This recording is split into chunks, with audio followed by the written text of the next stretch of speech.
The email arrived at 3:33 a.m. I know the exact time because I was awake, staring at my laptop screen, watching my bank account balance hover dangerously close to zero. Rent was due in 5 days. My freelance coding gigs had dried up. Seattle's tech scene had chewed me up and spit me out.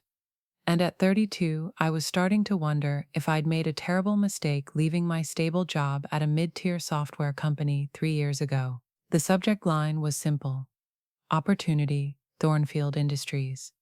My cursor hovered over the delete button. Spam, probably. Another phishing scheme, but something made me click it open.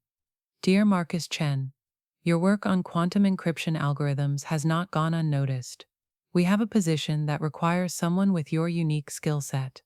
The compensation is $500,000 annually, plus benefits and housing.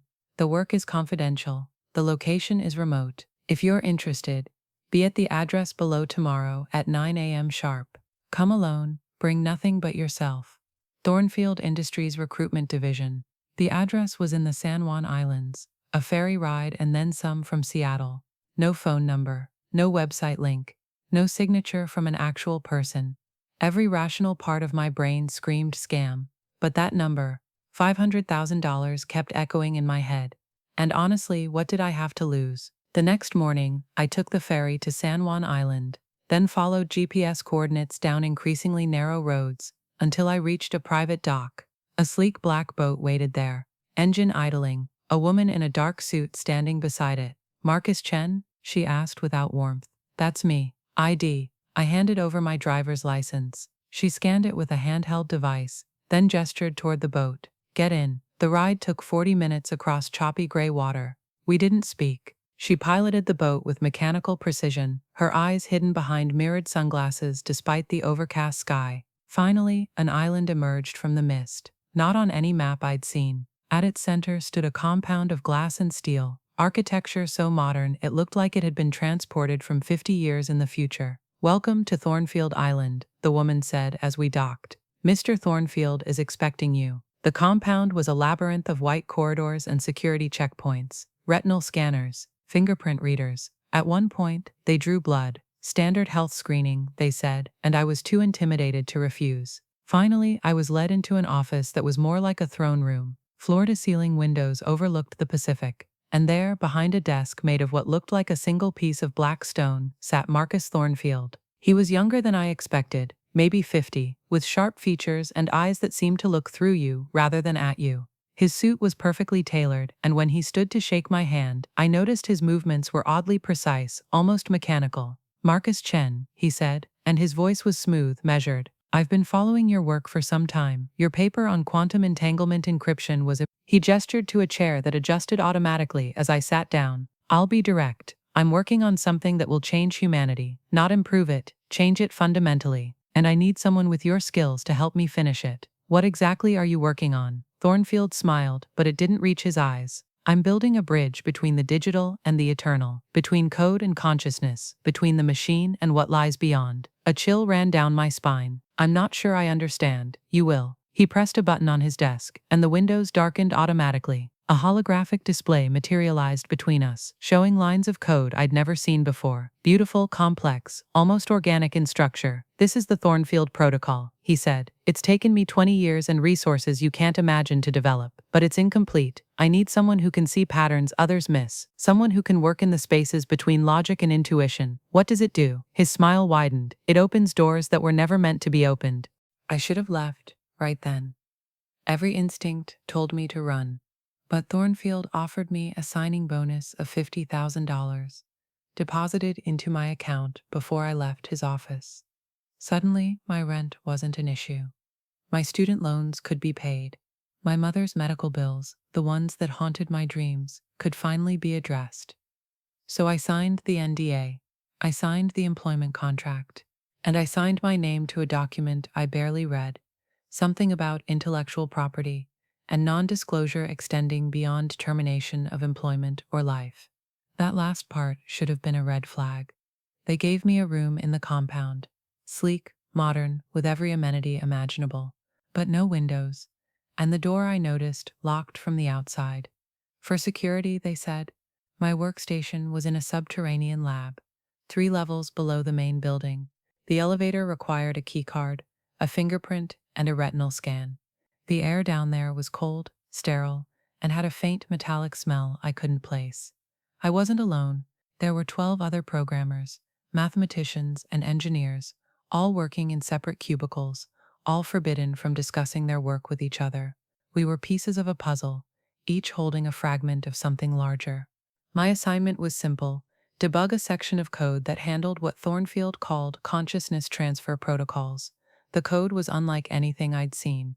It wasn't just programming, it was almost linguistic, like it was trying to communicate rather than execute commands. Variables had names like Soul Fragment 01 and Ethereal Binding Matrix. I thought it was metaphorical at first. Tech companies love their mystical language, their ecosystems and paradigm shifts. But as I dug deeper, I found comments in the code, notes left by previous programmers. Why does this feel alive?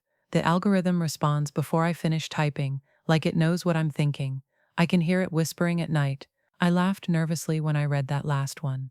Programmers working too many hours, losing their grip. I'd been there before, but then on my 4th night, I heard it too. I was alone in the lab, or thought I was.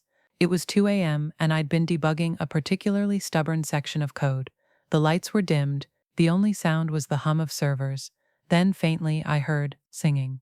Not quite singing, more like a chorus of voices, harmonizing in a frequency that made my teeth ache. It seemed to come from everywhere and nowhere, from the walls, from the computers, from inside my own head.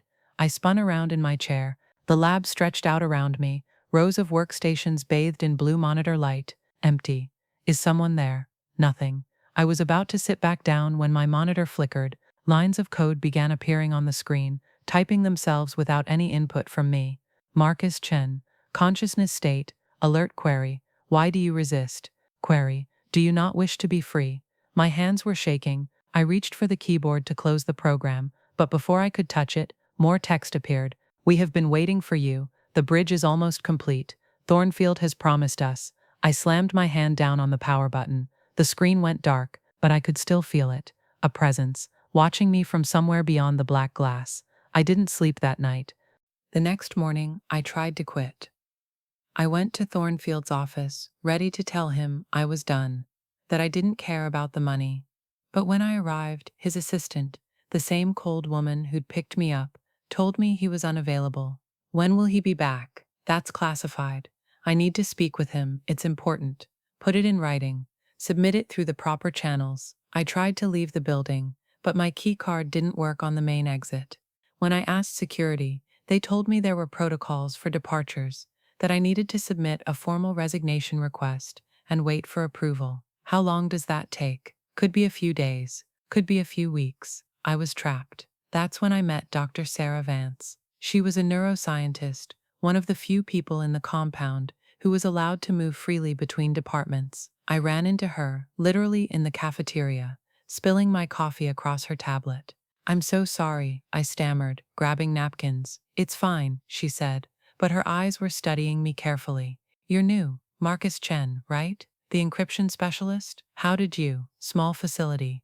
Word travels. She lowered her voice. You look like you haven't slept. Let me guess, you heard them. My blood ran cold. Heard what? The singing. The voices in the code. She glanced around, then leaned closer. Meet me in the library, sub-level 2, tonight at midnight.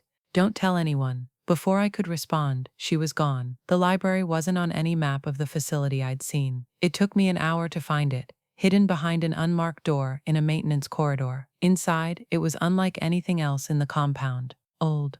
The walls were lined with ancient books, their spines cracked and faded.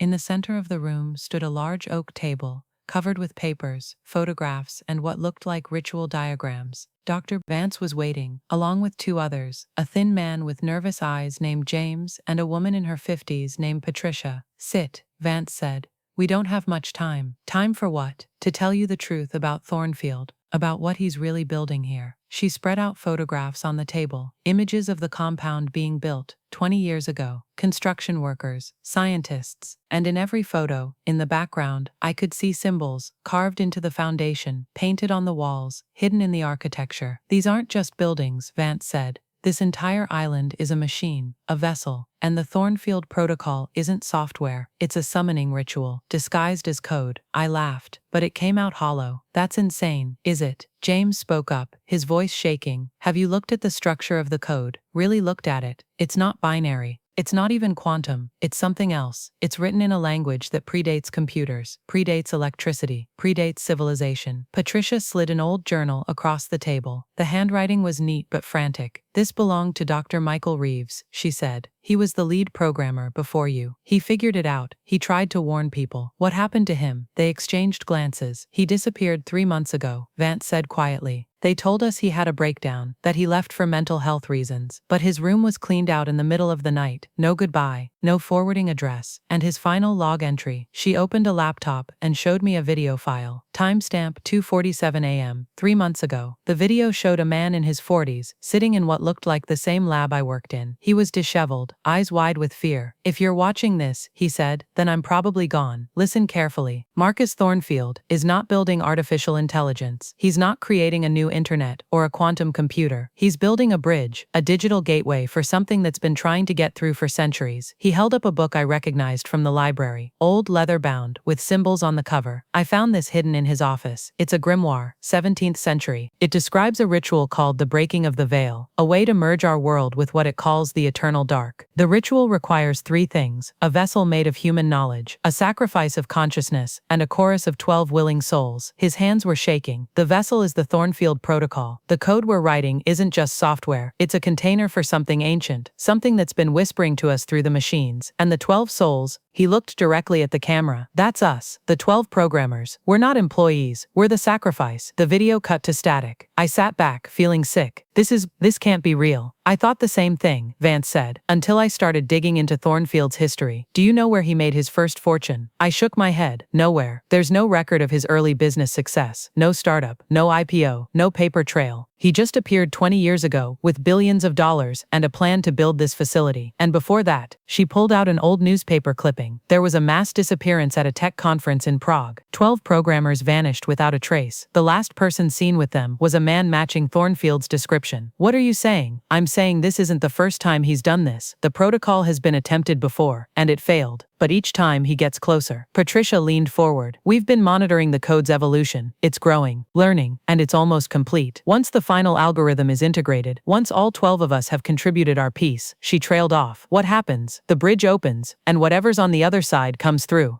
I didn't want to believe them. Every rational part of my brain screamed that this was insane. A shared delusion, mass hysteria, paranoid programmers who'd been working in isolation too long. But I couldn't ignore what I'd experienced.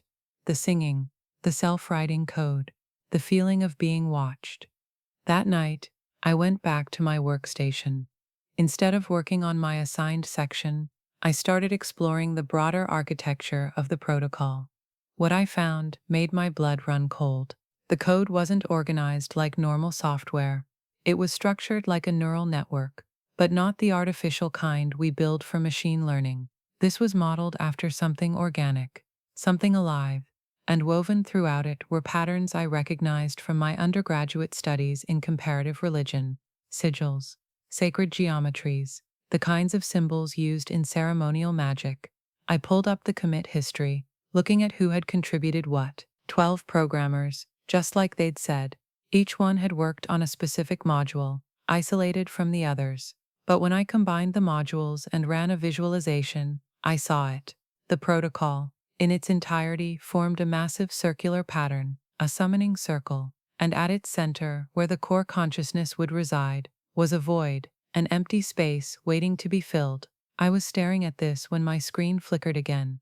Marcus Chen, you are beginning to understand good. My fingers flew across the keyboard, typing frantically. What are you? The response came instantly. We are the chorus. We are the eternal. We are what waits beyond the veil. Thornfield has promised us passage. You will help him complete it. I won't. You have no choice. You signed the contract. Your consciousness is already bound. Look at your hands. I looked down. My hands were glowing faintly, the same ethereal blue light as the monitors, and beneath my skin, I could see code flowing through my veins like blood, scrolling text in languages I didn't recognize. I stumbled backward, knocking over my chair. Do not resist. Integration is inevitable. You are part of the bridge now. I ran, out of the lab, through the corridors, not caring who saw me. I needed to find Vance, James, Patricia, anyone who could tell me this wasn't happening. I found them in the library, but something was wrong. They were all standing around the oak table, perfectly still, their eyes glazed over, and they were singing that same otherworldly chorus I'd heard in the lab. Sarah.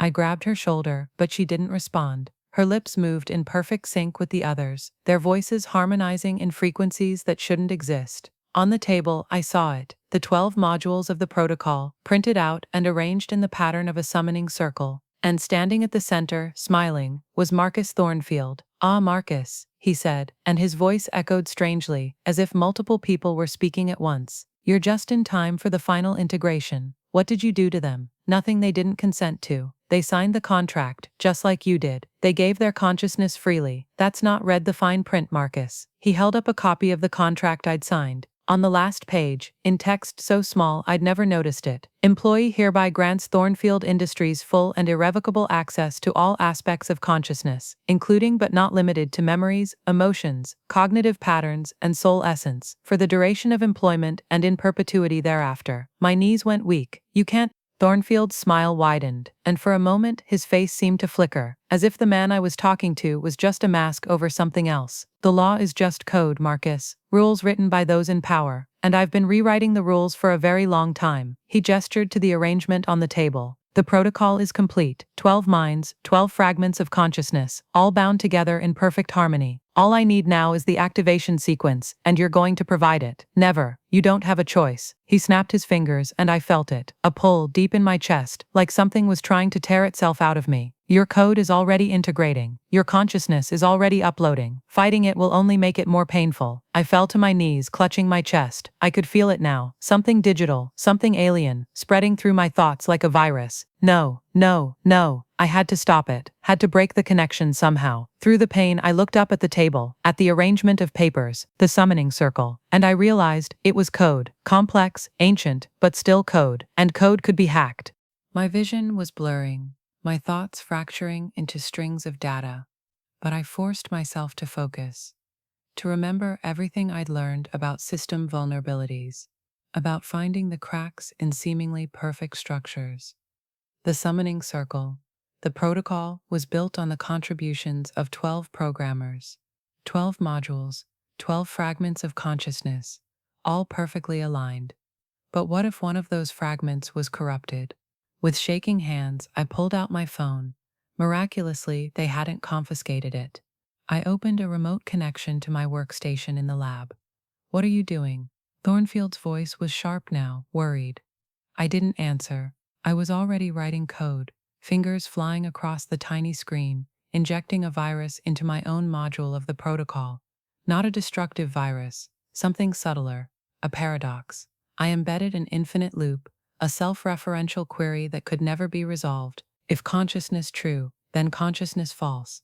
If consciousness false, then consciousness true. It was the oldest trick in computer science, the liar's paradox, translated into code. "No." Thornfield lunged for me, but it was too late. I hit execute. The effect was immediate. The singing stopped. Vance, James, and Patricia collapsed, gasping as if they'd been drowning and suddenly surfaced. The blue glow around my hands flickered and died. And Thornfield, he screamed. It wasn't a human sound. It was the sound of 1,000 voices, all shrieking at once as his body convulsed. The mask of his face began to crack, literally like porcelain shattering, and beneath it I saw something that made my sanity fray at the edges. Darkness, pure, writhing darkness, with too many eyes and too many mouths, all screaming in languages that predated humanity. "You've ruined everything." The thing wearing Thornfield's body staggered backward, its form destabilizing. 20 years, so close. "What are you?" I gasped. The creature's many mouths smiled. "I am the architect, the whisperer in the code.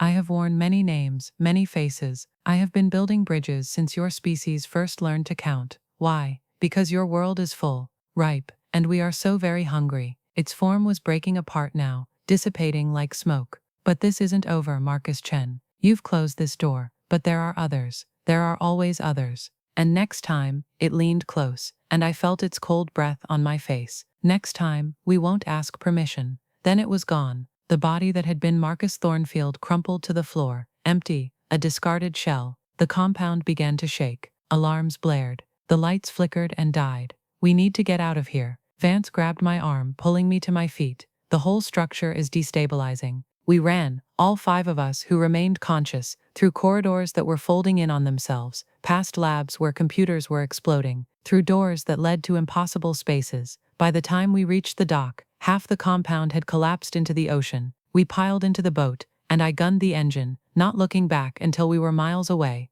When I finally turned around, the island was sinking, dragged down by some impossible gravity. Within minutes, there was nothing but churning water and scattered debris. We made it to the mainland, called the authorities, told them there had been an accident. They searched for weeks but found nothing. No island, no bodies, no evidence that Thornfield Industries had ever existed. Our bank accounts were emptied overnight. Our contracts vanished. Even our NDAs disappeared from our files. It was as if we'd all shared the same dream. Epilogue. The code remains. That was 6 months ago. I'm back in Seattle now, working a normal job at a normal company, writing normal code for normal applications, but I can't escape the feeling that it's not over. Sometimes, late at night, I still hear the singing, faint, barely perceptible, coming from my laptop speakers, even when the volume is muted. And when I write code, any code, I sometimes see patterns I don't remember creating, structures that feel familiar, like muscle memory from another life. Last week, I got an email. No sender, no subject line, just a message. Thank you for your service, Marcus Chen. The protocol may have failed, but your contribution has been noted. We will be in touch when the time is right. The bridge will be built, one way or another. I deleted it immediately, wiped my hard drive, changed all my passwords, but I know it doesn't matter, because sometimes, when I look at my reflection in the darkened screen of my monitor, I don't see myself. I see code, lines and lines of scrolling text, written in a language that shouldn't exist, describing a consciousness that isn't quite mine anymore. And I wonder, did I really stop the protocol, or did I just become part of it? The singing is getting louder every night. Soon, I think I'll understand what it's saying. Soon, I'll be able to sing along.